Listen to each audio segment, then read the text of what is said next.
I'm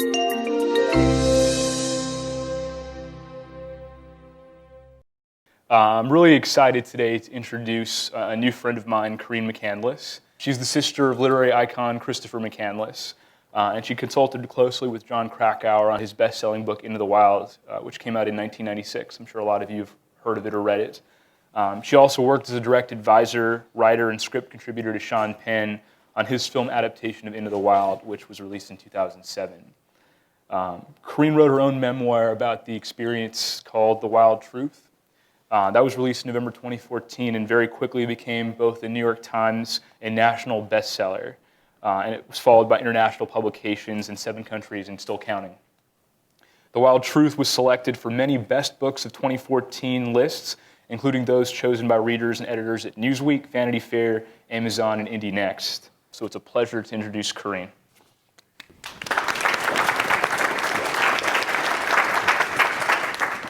Hi, thank you all for hosting me here today. I'll keep things pretty casual. I've got my journal. Everyone should always write in a journal every day. I had to put markers in mine of the Google color, in your logo to remind me where in the journal I needed to go back to.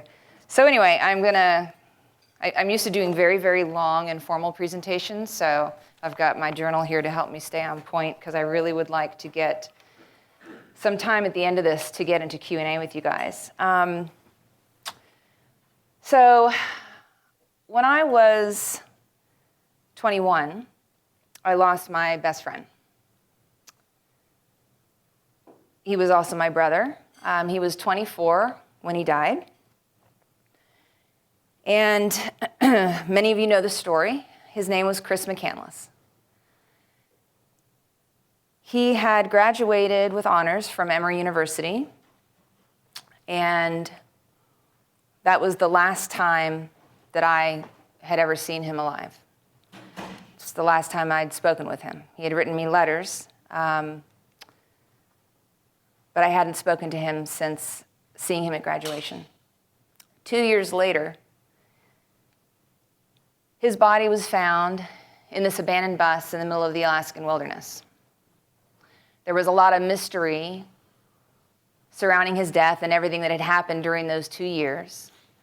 And the story of that time and all of the adventures that he had during that time became known as Into the Wild. As such, summarized the incredible book written by Jon Krakauer. And then it was also developed into a film by Sean Penn. And Chris's story really became, John's book was so popular, it's published in over 30 languages. Sean's movie, also so beautiful, and Chris's story reached even more of a global audience. But it wasn't the whole story. So to give you a little backstory, this is Chris with the Shenandoah behind him. We used to hike a lot. This is my hiking hat in that area. And he loved to be out in nature. Chris always said to me that nature may be harsh in its honesty, but it never lies to you. And he felt, he felt whole, like he felt real when he was out in nature. And I just remembered it was always his favorite place to be. It was always an escape for him, even at this young age. Chris and I were very close. He was always my protector. It's a cute picture, right? All right, this picture tells a story. This picture was taken on a typical morning. Our house was, on an everyday basis, filled with domestic violence. And this day was not unlike any other. The violence had erupted over the breakfast table and continued on until my parents realized that it was time for church. It was Easter Sunday. So we were put into our best suit and dress, and we were marched into the backyard for pictures, And, pictures, they catch an image in time, right? But you don't really know what's going on. You don't know the whole story behind the image. And whenever we would have to pause for the perfect little family pictures, our dad would be behind the camera screaming at us to smile. Smile! So what we had just been through in the household, really not in the mood, but you had to do it. And if you didn't, I knew what was coming next. Now, look closely at our expressions in these pictures. So I'm being compliant. I've got a smile on my face. I've got my hand behind his back. I'm trying to convince Chris, smile, let's get this done. And look at the look on his face if you really look closely. He's only about 6 years old here, but he's already over that. He already understands. Now, what's really important about this picture, I've got it on the cover of my book, because people look at that and like, oh, that's such a sweet picture. But again, it's the point of the story behind the images that we see, right? That's what this whole talk is going to be about. And I can remember it like it was yesterday. It's you have this image that you're going to portray out to society, but sometimes it's so very different from what is actually going on. So Chris just, even at that age, he wasn't going to accept that. He was already planning. He was already at that young age making a determination of what's right and what's wrong. When you grow up in a household of domestic violence, you become acclimated to it. You don't know at this age that every household isn't like that. You don't understand. So, when your environment is saturated with that, you become completely desensitized to it. Chris understood something was wrong. Now, as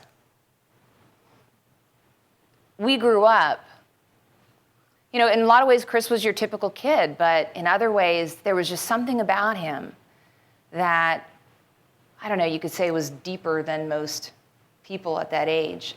And sometimes we would just be having typical kid conversations, or we would be fighting over, that's my space, or don't come in my room. But other times, we'd be having these conversations about an author or something that he just read that he wanted me to read, or, big questions. And I was more interested in stuffed animals at that age or makeup at a later age. Chris was different. At this age, he was already thinking a lot about who he wanted to be, and probably most importantly, who he would not become. So John's book became required reading. Into the Wild became required reading at about 3,000 high schools and colleges across the United States. John doesn't like to do public speaking, so he would suggest me. And it took me a very, very, very long time to get to the point where I felt comfortable going and speaking to people about Chris's story. And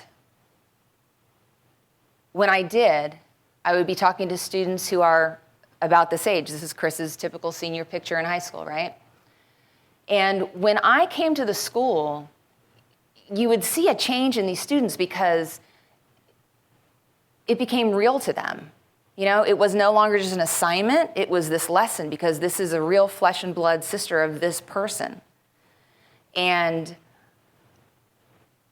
it wasn't just that I could see that they were inspired by Chris. There was usually two camps. Some people admired him for what he did, some people admonished him. That's part of the reason that it's something that's assigned, right? Because they want people to get into that critical kind of thinking and think outside of themselves. But what hit me more was that I never left one school. First of all, they would always ask about the backstory. right? Which at first I wasn't necessarily talking about, but in the Q&A, that's always what the questions were. Why was he so angry with your parents? Why did he leave the way he did? Why didn't he talk to anybody for those years after he left college?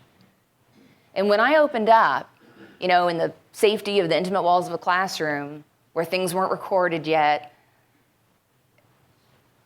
I saw this change come over the students, and some in particular, because I never left one school. And still to this day, all the years that I've been speaking, I've never left one school, one university, a corporate event. I've never left anywhere where at least one person didn't come up. And in this case, it was these high school students that didn't come up and ask for help for the very first time because they were going through a similar experience. And here was someone talking about it. So after years of doing this and seeing this everywhere I went, I realized what a disservice I had done to my brother. And not just to Chris, but those who would read about him and be inspired by him, because Chris always said there is nothing more important than the truth. And John did an incredible job writing Into the Wild, and what was left out of it is my fault, because I wanted John to understand, but I wouldn't let him write that. I wasn't ready.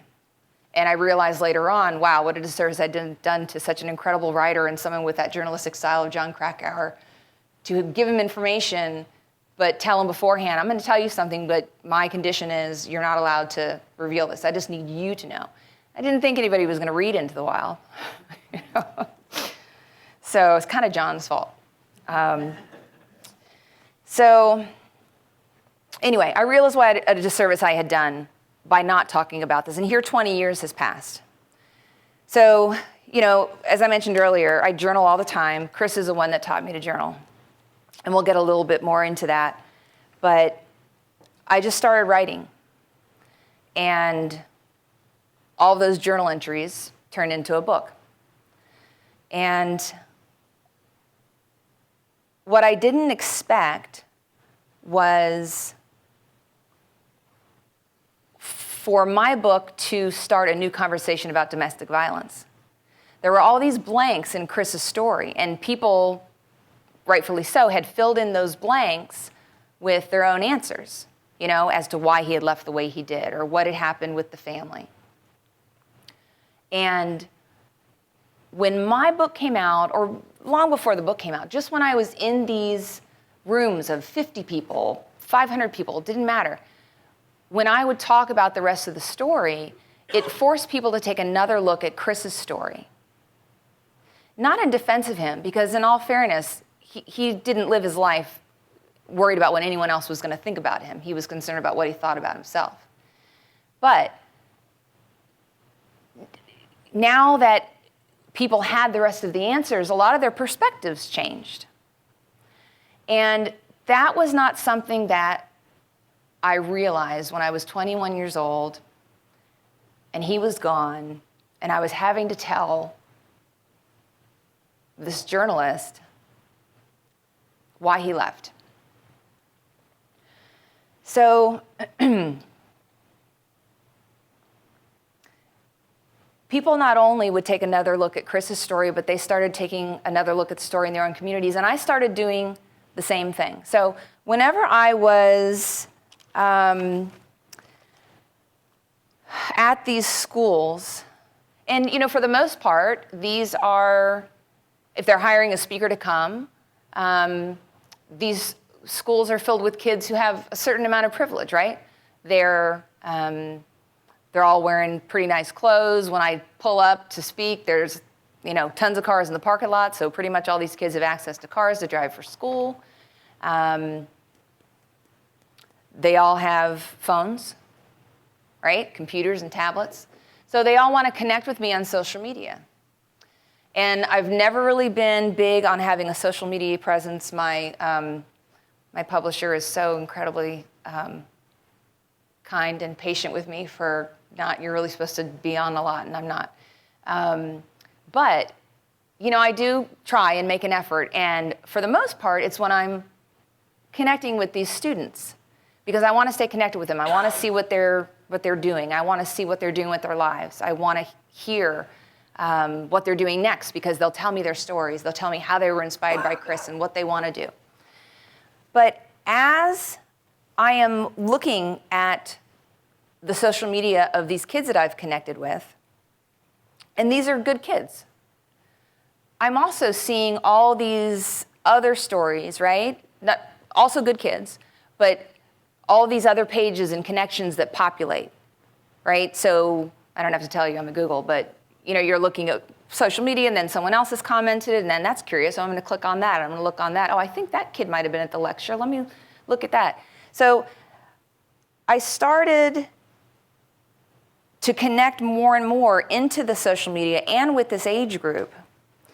And in paying more attention to what I saw through them, their friends, their classmates,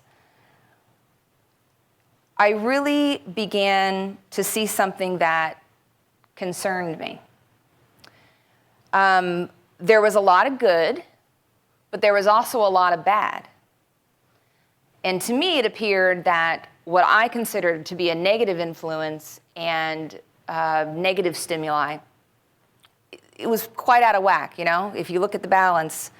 And what I could see was, there's so much stimuli, and reality becomes a blur. There's just so much going on. And that's what I want to get into.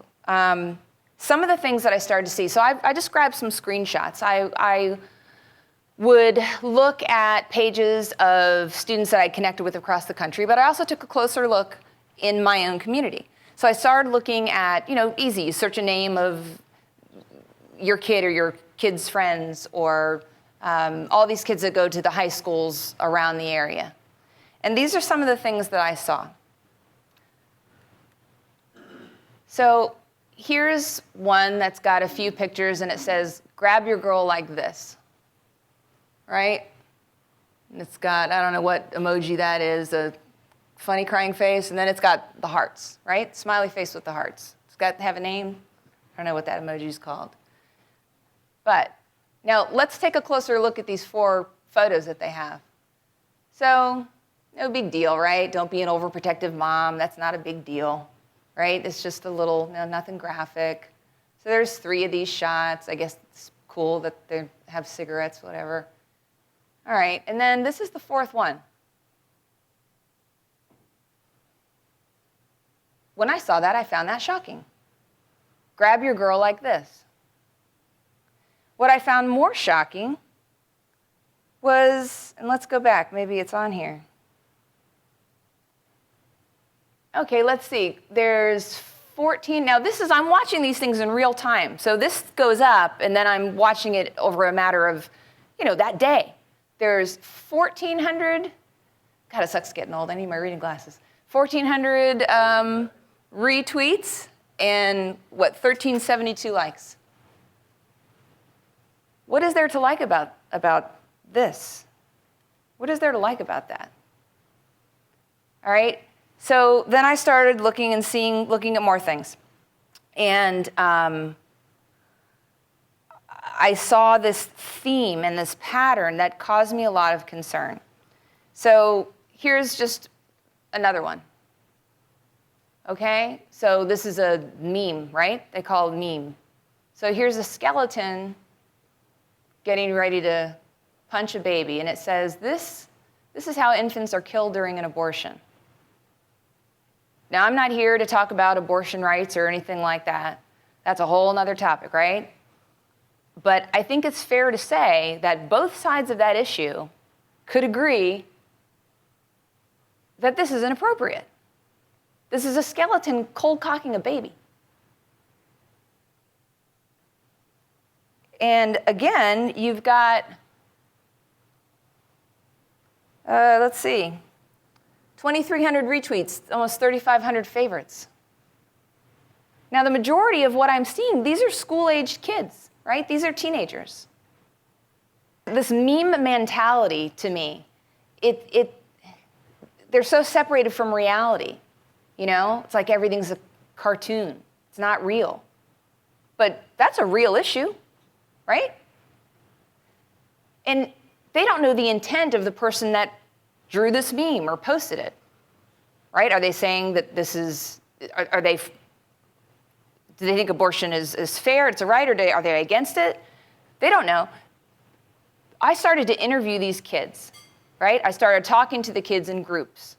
And I started saying, and I'd show these things, and I would say, why? Why would you show this? And they literally would, like, they know it's supposed to be bad, but they kind of have to cover their face. Well, I just thought it was funny. What about that is funny? And I would say, okay, and I would name the person that I've blocked out that sent this. Do you know who that person is? No. So you don't know what their intent is behind this. Is this a real picture? I don't know. How would you like it if that was your sister? And they're horrified. That's someone's sister. You don't know what the intent is of the person that posted this, yet you are readily reposting it. And that's what I mean by this just constant stimuli. They see something, oh, haha, or it's peers, everybody's retweeting, everybody's liking, so they do it too. They don't even know why they're doing it. They don't think about the effect. They don't think about the intent. The messages that society spreads are so important. And through social media, we are willingly and incessantly spreading messages without knowing what the intent of that message is.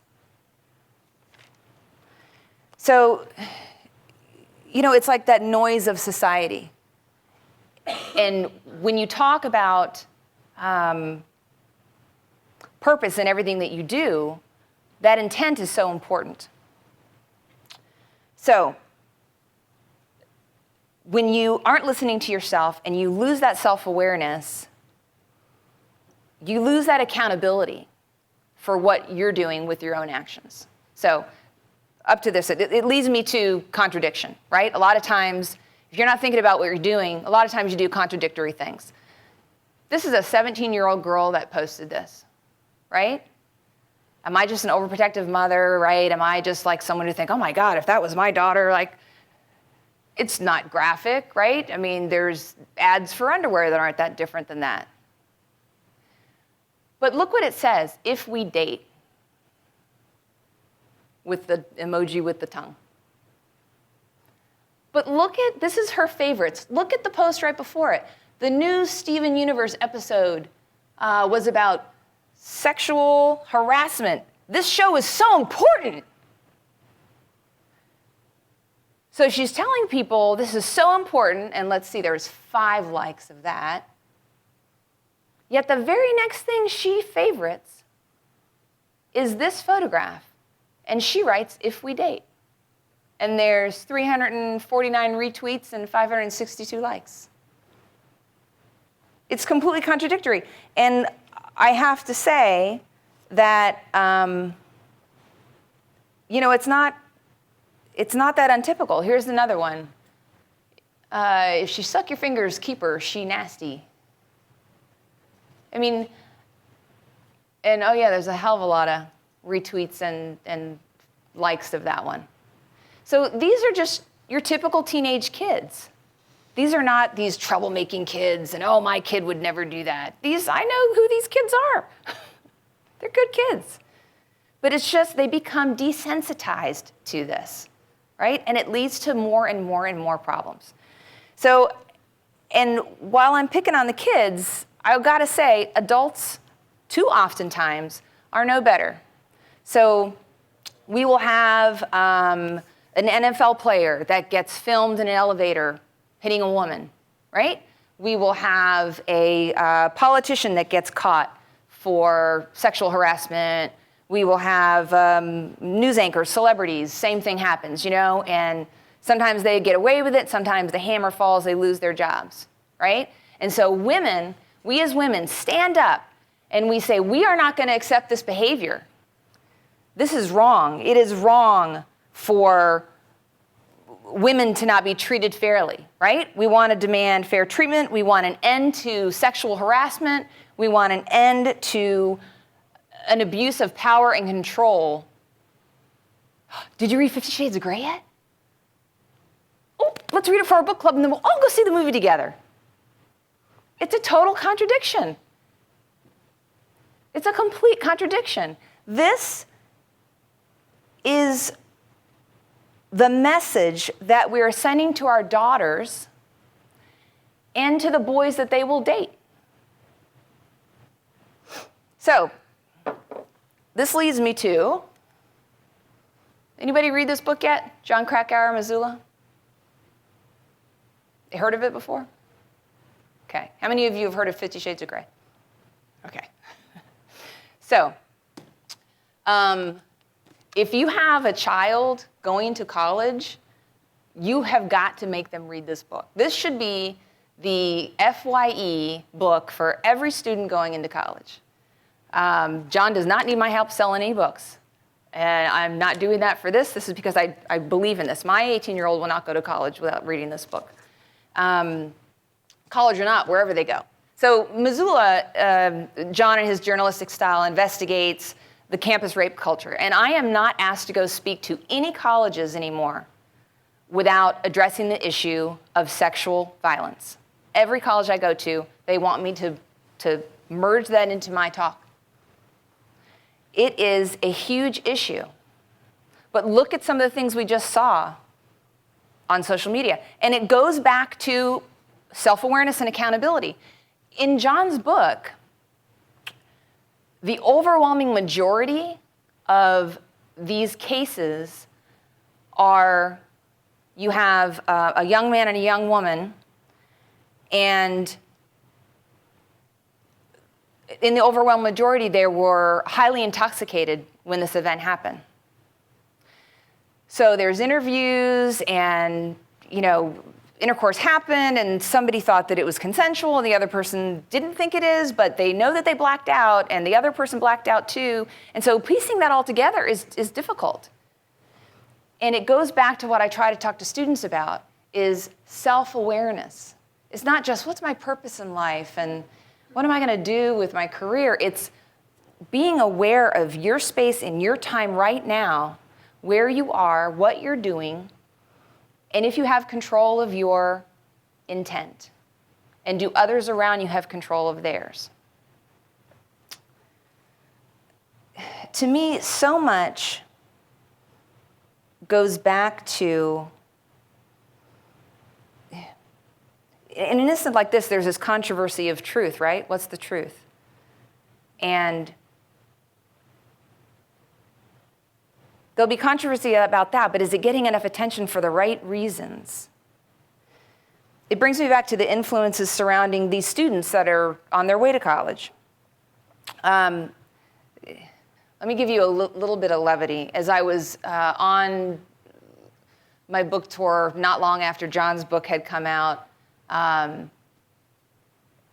go into a bookstore and I'm always looking, to see what books are out there, and I'm looking at John's books, and John has several bestsellers. And you usually see a few copies. And then I also happen to see Charles Krauthammer's book, and I like him, and I picked it up, and I'm on a long layover in Chicago, so I'm reading the chapter that he entitles In Defense of the F Word, which is brilliant, by the way. So I'm looking at that, but as I'm reading, I'm standing there reading, and I'm distracted. I'm like, what? Something that's catching my eye peripherally, and it was boobs. It was a big set of boobs. Everyone knows who that is, right? So there's like 3 copies of John's book, Missoula. There's a few copies of Charles Kramer. It's like 50 copies of this book. And this is Kim Kardashian's book entitled, it's her book of selfies. And no, I'm not trying to harp on Kim or anything. I'm just saying, let's use this as an example, because she certainly doesn't mind putting it out there. There's like 50 copies of this book on the shelf. The book's entitled Selfish. And why does the bookstore have so many of her copies? It's a big book, too. I mean, you're at an airport bookstore. It's heavy. Why are there so many copies on that shelf? Because they know they're going to sell them. It's society. And while I was looking up to find this cover, I found this one, which I thought was hilarious. Kim Kardashian's shellfish. That was brilliant. All right, let me bring things back. Okay, so this just brings me back to the influence surrounding teenagers, right? And not just kids of this age, but little kids. Because the little brothers and sisters of kids these age want to be just like them. They can't wait to get their iPhones, their Androids. They can't wait to get their phones, right? And that's what they see all the time. They are very aware of what the teenagers are doing. Does anyone know, this is someone in particular, does anyone know who this is? Anybody recognize? Okay, and I take this around to, I've taken this around to a lot of students in different schools all over the country. Almost nobody knows who this person is. Lately, though, everybody knows who this person is. Right? I know some of you aren't, but now what if I said, cash me outside, how about that? Right? You know who that is, because it's all over the internet. So I didn't know who it was, but when on Saturday I had my littlest girl, my youngest daughter, at ukulele lessons. And he said, hey, you're speaking at Google on Tuesday, aren't you? And I said, yeah. And I told him what the title of my talk was going to be, The Socialization of Domestic Violence, Diluting a Devastating Influence. And he says, oh, yeah, he teaches at the Academy of Rock. And so he's got a group of students he goes in one day, and they're all joking and saying, cash me outside, how about that? He says, what, are you speaking English? What are you saying? So then they tell him, and they pull out their phones, and they show him, look at this girl, it's hilarious. And he's thinking, oh my gosh. Well, so he starts telling me about this person, and come to find out she was on Dr. Phil, and I watched the video on YouTube, and during the video, she threatens to beat the audience up. That's what the cash me outside, how about that is. She's going to beat the audience up. Her mother translated. And then she got up in her mother's face, and she was threatening to beat up her mom. This girl apparently now has endorsement deals. She's signed a contract for a reality show. Let's see, how many views are on this? 5.5 million views. Right? This is that's the picture. This is Jack Andraka. I'm hoping I'm saying his last name right. I met him. He probably won't remember me, but I definitely remembered him. I met him at an FYE conference. Both of our books were featured as books to be used as required reading at colleges, and he presented. And this is a young teenage genius, he's now at Stanford, class of 2019, who invented I don't even have to explain it all properly, but he developed a test, a very economical test that's an early detector for pancreatic cancer, because he lost someone in his life to pancreatic cancer that was very dear to him. He's also invented a water bottle that, not these expensive ones that we buy at the sports stores, but something that can be manufactured for pennies on the dollar compared to others, and can be sent to these third world countries where people don't have access to clean water, and they can go and scoop up this water that's not drinkable, and they can drink. So he's saving lives. He's changing the world. None of the teenagers know who this is. Here's Jack's TED Talk. It's got 304,000 views. That's pretty good. She's got 5.5 million views. Doesn't mean that they are approving of it, but that's saturation. That's influential. Because whereas some of these kids might kind of laugh at her and talk about how they also are thinking, wow, she's made all that money. I mean, they're human. That's the kind of things that they think about. Kids think about shoes, and they want the Range Rover like somebody else has. So let's see. Here's her Danielle Bergoli, I guess her name is. Here's her Twitter page. She's got 243,000 followers. And she just joined February of 2017. So in just a couple months, she's got that many followers. Here's Jack's page. He joined in July of 2011. He's got just under 22,000 followers. Here's his Instagram page. He's got 3,400 followers. He's probably had it up for several years. Here's her Instagram page, 9.2 million. 9.2 million followers.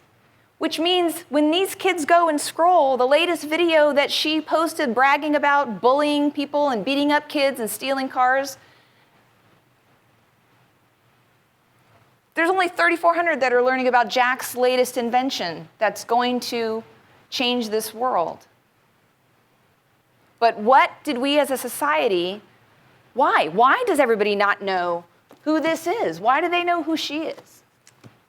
You know, you don't have to be intentionally searching for something negative, but it's so saturated that that's what's out there.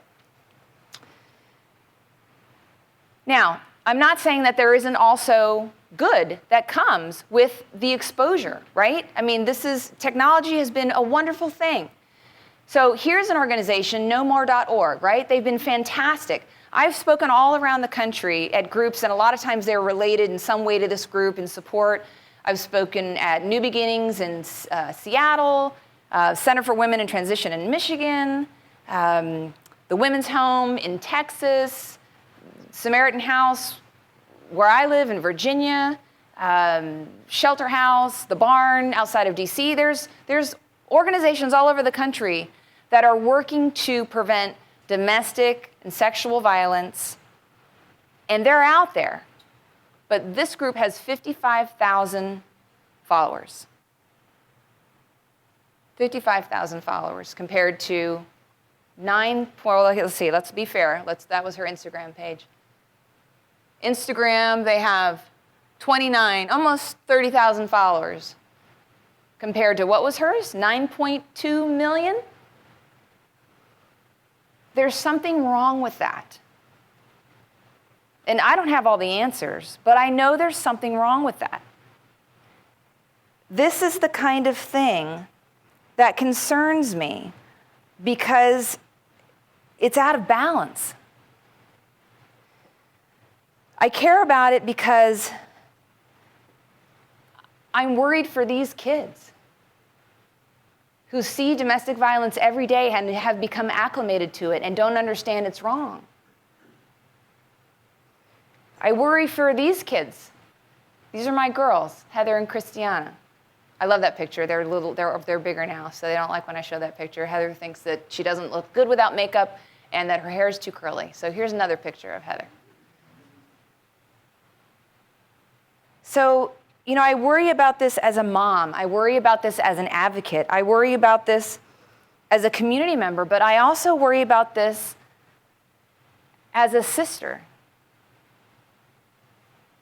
Because I am desperate to know that we have, as a human race, that we have learned something in the past 25 years.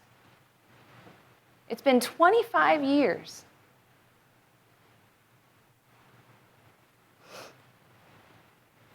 But I don't have the power, and I don't have all the answers, right? I'm one person. There's a lot of advocates all over the country. Who does have the power? I think you guys have the power. We're at freaking Google, right? What's a Google? Google is like the highest number you can get, right? 10 to the 100th power. I'm not a mathematician. I Googled it. These pages that populate, these recommendations that come up, somebody's programming all that stuff. Somebody is creating that. Some of the most brilliant minds are in this 100-plus set of buildings. Why can't we come up with a way that helps with a better balance. I'm not talking about censorship. I'm talking about balance. I'm talking about educating these young people. There's got to be a way to do it. And I challenge you guys to come up with those answers. So I think that can bring us into the Q&A. You guys have everyone's attention every day. You and companies like yours have everyone's attention every day. So what can you do to help with this balance?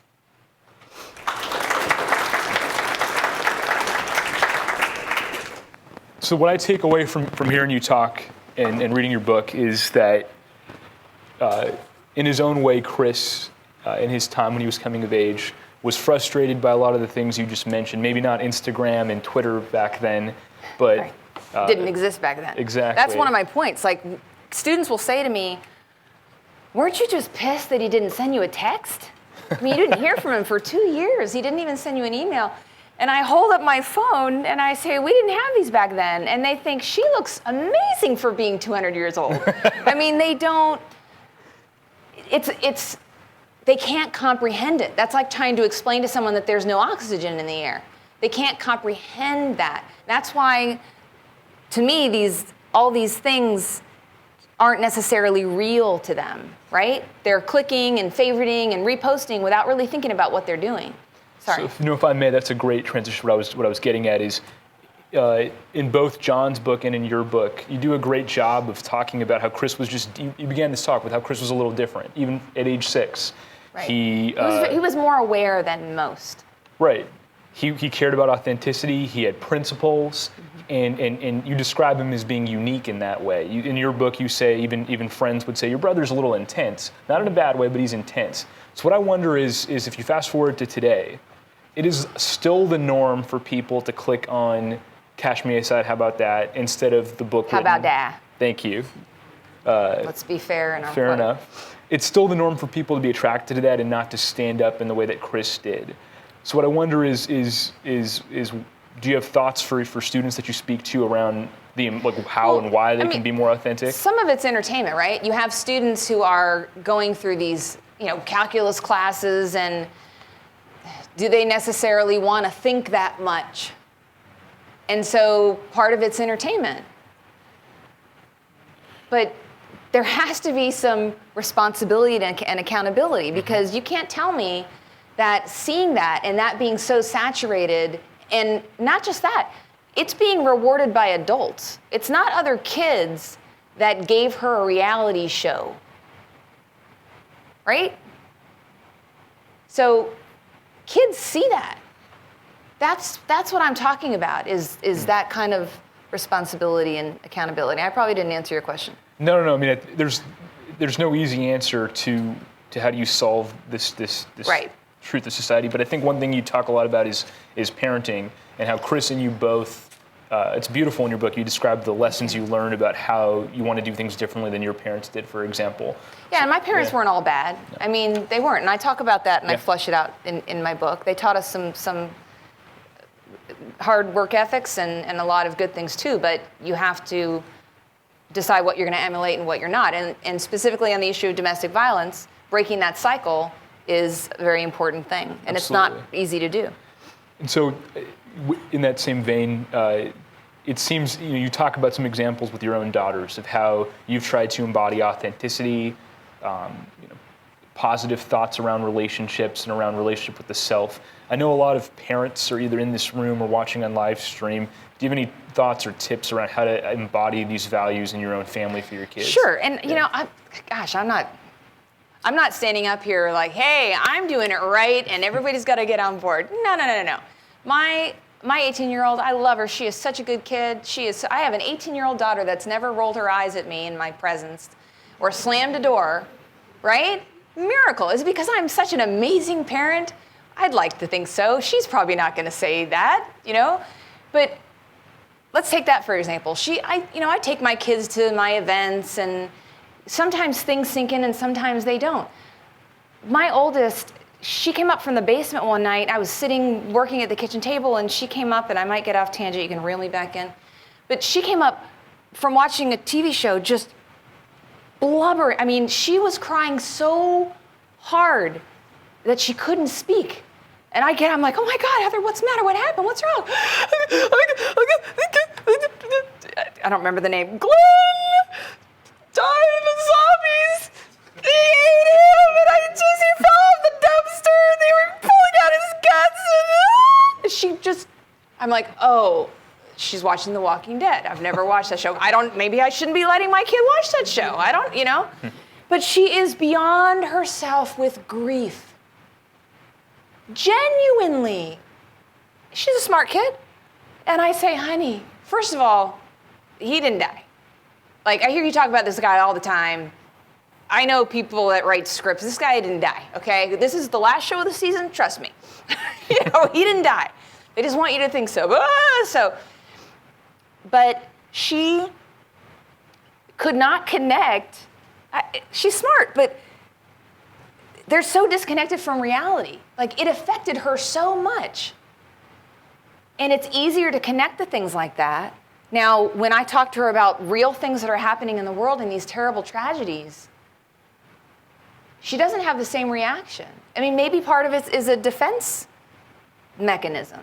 It's not that she isn't concerned about those things, but it's, that's not good that happened, But it's not this, and so, it bewilders me sometimes. But when it comes to parents, right, I say maybe I shouldn't let her watch that show. Now, I think it's okay for her to watch that show. It's probably something I should have watched so I could make that determination. But I talk with other parents about these issues, and I'll mention how I found Heather posting something inappropriate, and so I took her phone away for 6 months. And I get this, you took your daughter's phone. I could never do that. Oh my God, she would hate me. My kid would hate me. I'm like, well, your kid's 12. I mean, and I'm not judging other parents. Everyone has their own things going on, but it goes back to this accountability and responsibility. I mean, you have to be willing to my advice to parents, you have to be willing to not be their best friend because you have to be their parent first. Yeah. And later in life, hopefully they'll realize that you were their best friend and really looking out for them. But we all survived without phones and computers when we were that age. And so you have to, my advice to students, every time I'm talking with students, I always hold up my journal and I ask them how many people in this room journal? Okay? I always say everybody should journal, even if it's 1 or 2 sentences a night. And I don't do it every night. Sometimes I'm too exhausted. But the good thing about journal, and I always say you do it with a real paper and a pen. Why do you think it's with a real paper and pen? They want to go to their devices. Right. But if you go to your device, you're going to be bombarded by all this stuff, some good, a lot bad. And that's the noise, this noise of society. What are your thoughts? What are you thinking? Get away from all the influence and figure out what your place is in this world, what you want to do. For sure. You talk about your brother being your protector all the time. And you see it in the pictures, you see it in the stories you share in the book. And I wondered if his inclination to think about these deep things at a young age was in part because he was a protector for you. He was, in a way, I think, trying to self-parent a bit and provide some positive influence in your life and help you as well. And so he was taking that responsibility at a young age, younger than most people are comfortable. And now you're encouraging kids to journal and do what Chris did and taking some accountability, responsibility for their own selves. But you also talk about parents. And I think what I hear you saying is parents, it might suck if your daughter hates you for a day, but that's your kid. Well, she might hate you longer than a day. That's fair, a week. But however long it takes. Right. But I hear you saying to parents, take some responsibility to have that difficult conversation instead of just batting your eye or looking another way. We all need to be more responsible. Is that what you're saying? Right. And I'm not. I'm not stellar at all of this myself. I put we in this and including me. It's tough for parents of. I'm 45 years old, and I updated some apps the other day. I have no clue how the hell to use these things now. But my 11-year-old could pick up my phone and intuitively just figure it out. So a lot of times when I talk to parents about social media, I don't even understand how all that works. Some of them have the attitude of, you know what, you just got to trust your kid. You just gotta, but they aren't aware of a lot of the things that are happening and the things that those kids are exposed to. Sure. So you have to be willing to have the uncomfortable conversations. You have to be willing to take the phone. You have to be, unfortunately, willing to learn how Snapchat works. You do. If you're going to give them the access to it, Right. you got to be willing to say, but let me make a point here about Chris. You said that I encourage kids to do what Chris did. Chris died out in the middle of the wilderness. So I encourage, people tell me, I get messages from people all over the world, and people say that your brother changed my life. And I see where Chris inspires people to make positive changes in their lives. But when someone tells me, and they come to me in tears and they say, your brother saved my life, I say to them, Chris died in 1992. He couldn't do that for you. Now, he can be a spark that lights a fuel in you to do that for yourself, but own it. You did that for yourself. Yeah. And that's, so yeah, I want people to be influenced by his desire to have a purpose in life, right? He died so young, but he's influenced so many people without even trying to. And for the most part in very positive ways. But Chris was also accountable. He knew that he put himself in a very difficult situation, and he didn't blame anybody else for it. I talk a lot about our childhood and my parents in my book, but I don't blame them for his death. Chris put himself out in the wilderness, unprepared. I do hold them accountable for his disappearance, and that's a very different thing. So one of the greatest lessons that people can learn from Chris and kids of that age is to be accountable and to have that self-awareness, because at the end, I don't know if we have time for it, but Chris, I put some more slides up here simply because there's a lot of things. That's me hiking to the bus. It's Chris on the road. So just very quickly, at the end of the movie, they show this note. So this is the note that Chris wrote when he knew he was dying. I have had a happy life and thank the Lord. Goodbye and may God bless all.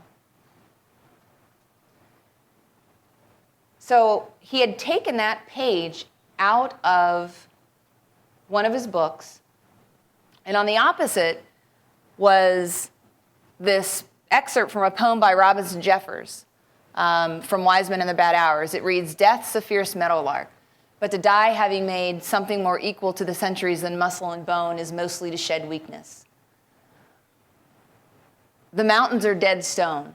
The people admire or hate their stature, their insolent quietness. The mountains are not softened nor troubled, and a few dead men's thoughts have the same temper." Chris didn't do anything without a purpose. He didn't just randomly pull this one page and decide to write the last words that he's going to write in his life. And he also didn't do it for us. He didn't do it for anybody else. He didn't know that anybody was ever going to find this or care. When these students take pictures, what's the first thing we all do now when we take a picture? Upload it. The first, maybe you, since you work for Google. I haven't uploaded pictures in a long time. I'm so behind. No, the first thing we do is we look at the picture. We look at the picture. Do we get the image that we're looking for? Right? But Chris, these pictures that people see online of Chris never saw these pictures. That was back in the day where you had this thing called film on a roll, and you had to take it to the drugstore and get it developed, and you don't even know what the image is. But Chris, there aren't 5 of these pictures. There's 1. He didn't take it. Let me make sure I'm getting the right shot. And John writes about, which is not a picture I have up here because it's too difficult for me, but and I read it at the end of my TED Talk, I believe, but he writes about this photo of Chris, the last photo that Chris takes of himself, and he talks about how he's standing beneath the high Alaska sky, and if he feels betrayed that his body has let him down, I'm totally, John writes it so beautifully, and I have it here. Let me just do service to this. It just takes a minute. Sure.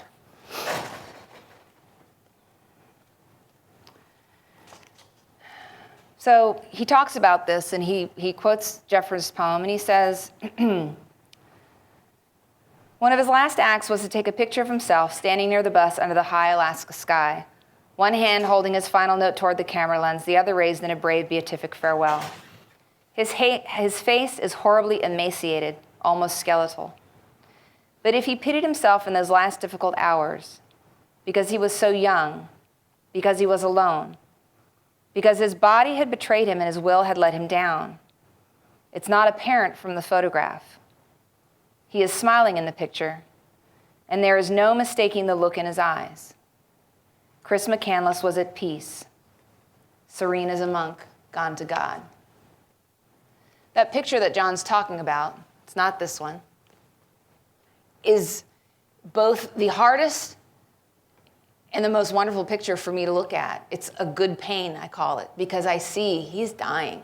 He's skeletal. But he does have this genuine smile, and there's one shot. He didn't take a bunch hoping that, oh, am I going to get it right? Am I going to put the right thing across? He's not thinking about anybody else. That's just pure emotion coming out of him, and it's real and it's genuine, and it happens to be because of his faith. But for any of us, whether we live a young number of years or whether we live into our 80s and 90s, to have that peace at the end of our life, whenever that time comes, to me, that's what it's all about. To be at peace with the path you've chosen in life and the way you've lived your life, what the purpose of your life was. And although Chris's life was short, and although he was so devastated to be losing his life at such a young age, and I know this from reading his journal, he was at peace. Not because he was dying, but because he had lived and the way he had lived. And to me, that's my advice for students, is, use those journals, figure out who you are, figure out what you want to be and what you want to do. And when that day comes for you, and it's going to come for all of us, unless you guys at Google here figure out, it might be coming. I'm sure you're working on it. Yeah. Better find us to some other planets because it's getting a little crowded. Talk to Elon about that. Yeah, okay. we'll talk to Elon about it. But that's my point. Do you see any of Chris's traits in your children? Well, yes. So